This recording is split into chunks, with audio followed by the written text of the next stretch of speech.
Standing here in the English countryside, it may not seem obvious, but we are facing a man-made disaster on a global scale. In the 20 years since I first started talking about the impact of climate change on our world, conditions have changed far faster than I ever imagined. Before we started to burn coal, the amount of carbon dioxide in the atmosphere was about 280 parts per million. It's now over 400 parts per million. And the planet gets warmer and warmer. We are seeing the impacts of climate change now play out in real time. They're no longer subtle.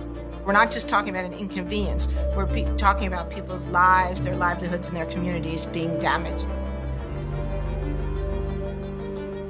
Join the dots. It's happening. It's happening in your world. It's happening in my world.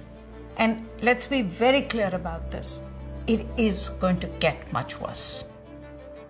It may sound frightening, but the scientific evidence is that if we have not taken dramatic action within the next decade, we could face irreversible damage to the natural world and the collapse of our societies. There are thousands of scientists around the world in almost every single country working to understand what will happen in the future if we don't act and we don't do more.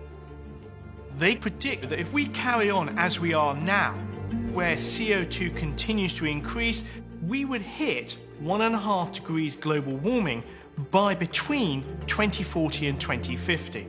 We're on course to go through 1.5 degrees in just a few decades' time, and the models differ slightly as to exactly when.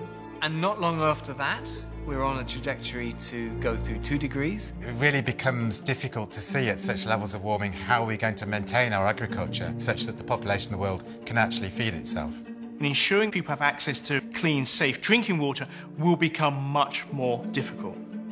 Developing countries are at the front line of this battle. Those parts of the globe which will suffer the most and the soonest are not those parts of the globe which have actually loaded all those carbon dioxides in the atmosphere in the first instance. But you have to understand this is also a crisis for the world.